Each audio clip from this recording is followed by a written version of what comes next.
JP Nadda और अमित शाह से मुलाकात के बाद चिराग पासवान आधिकारिक रूप से एनडीए में शामिल हो गए हैं। और जेपी नड्डा अमित शाह से मुलाकात के बाद अब चिराग पासवान को लेकर के जो चर्चाएं हैं वो तो हो ही रही है, और साथ ही साथ पशुपति पारस को लेकर के भी चर्चाएं काफ़ी ज़्यादा हो रही है। पशुपति पारस को लेकर के कहा जा रहा है कि आखिरकार वही पशुपति पारस हैं जो चिराग पासवान को पूरी तरीके से बिहार की राजनीति से अलग थलग कर दिए थे। चिराग पासवान जो है वह चिराग पासवान के पास एक भी कोई सांसद नहीं बचा था, सबको तोड़ करके अपने साथ लेकर के नरेंद्र मोदी की सरकार में जो है वह केंद्रीय मंत्री बन गए थे। लेकिन अब पशुपति पारस का क्या होगा, ये एक सबसे बड़ा सवाल जो है वह बिहार की राजनीतिक गलियारों में तैर रही है। इस सवाल का जवाब अभी किसी को नहीं मिल रहा है। चिराग पासवान जो है वह एनडीए में शामिल हो जाते हैं। इसके बाद जेपी नड्डा का एक ट्वीट आता है जिसमें लिखते हैं कि श्री चिराग पासवान जी से दिल्ली में भेंट हुई है। उन्होंने माननीय प्रधानमंत्री श्री नरेंद्र मोदी जी की नेतृत्व वाले एनडीए गठबंधन में शामिल होने का निर्णय लिया है।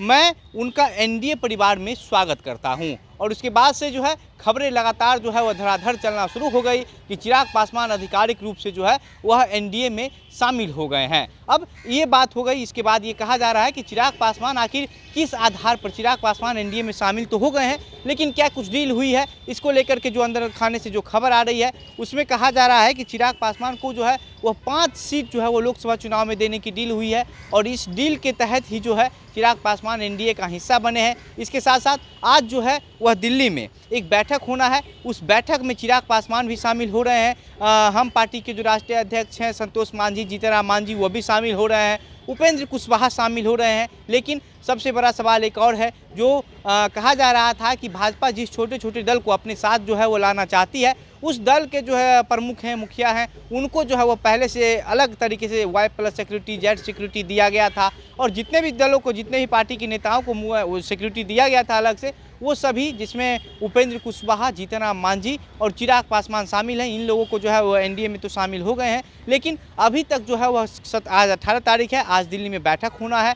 और कल शाम तक जो है 17 की शाम तक मुकेश सहनी को जो है वह किसी भी तरीके का कोई चिट्ठी नहीं मिला था। और इसको लेकर के अब ये कहा जा रहा है कि आखिर मुकेश सहनी की क्या कुछ बात हुई। मुकेश सहनी को लेकर के भी ये लगातार कयास लगाया जा रहा था कि मुकेश सहनी भी भाजपा के साथ जाएंगे, एनडीए में शामिल हो जाएंगे। लेकिन मुकेश सहनी अभी तक शामिल नहीं हुए हैं। इसको लेकर के जो खबरें हैं वो खबरें यही है कि मुकेश सहनी की जो बात है वो भाजपा से नहीं बन पा रही है। भाजपा के जो बड़े नेता हैं बिहार के, उन्होंने जो है वह अपना नाम नहीं बताने के कैमरे के पीछे से ये कहा है कि मुकेश सहनी की जो मांग है वह मांग भाजपा के लिए जो है वो थोड़ा असंभव दिख रहा है, वो संभव नहीं है, वो मुश्किल है। इस वजह से मुकेश सहनी को जो है वह अभी चिट्ठी नहीं मिला है आज का बैठक में शामिल होने के लिए। और अभी ऐसा नहीं है कि मुकेश सहनी का जो है पत्ता है वो पूरी तरीके से कट गया है। मुकेश सहनी एनडीए का हिस्सा नहीं हो सकते हैं, लेकिन जो बातचीत है वो लगातार चल रही है मुकेश सहनी से भी। और अब ये कहा जा रहा है कि मुकेश सहनी से जैसे ही बातचीत तय होती है मुकेश सहनी भी एनडीए का हिस्सा बन जाएंगे। उस पर जो है सबसे पहले ये कहा जा सकता है कि एनडीए में जो है वह बिहार के जो छोटे दल हैं वो शामिल होंगे। लोकसभा चुनाव में जो है वह महागठबंधन को नुकसान पहुंचेगा ही, और साथ ही साथ उससे भी बड़ा नुकसान जो है वह 2025 में जो बिहार विधानसभा चुनाव होना है उसमें पड़ सकता है। क्योंकि बिहार में ये कहा जाता है जीतनराम मांझी के पास 2% वोट है। यादव के बाद जो है अगर किसी जाति का सबसे ज़्यादा वोट है तो वह कुर्मी और कुशवाहा है। कुर्मी जो है वो नीतीश कुमार से उब चुका है, और बाकी कुशवाहा के जो 2 बड़े नेता हैं, उपेंद्र कुशवाहा हैं या फिर सम्राट चौधरी का भी चेहरा जो है अब कुशवाहा के बड़े नेता के तौर पे माना जाता है, तो वो लोग जो है वो भाजपा के साथ चले गए हैं। चिराग पासवान का अच्छा खासा जो है वो दलित वोटरों में जो है वो आधार है।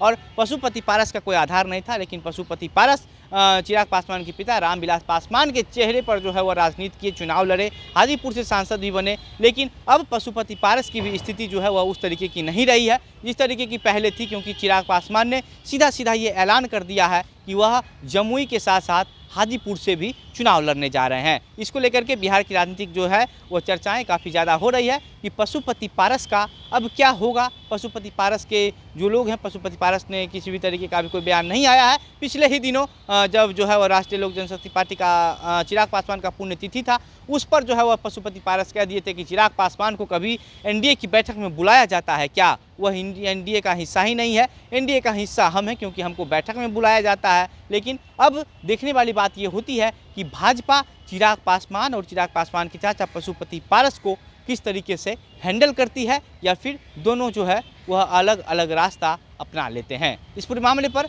अब आपकी क्या प्रतिक्रिया है हमें कमेंट बॉक्स में लिखकर बताइए। वीडियो को शेयर कीजिए। मेरा नाम घनश्याम सिंह है। आप द बिहार प्रोजेक्ट देख रहे थे। बहुत बहुत धन्यवाद।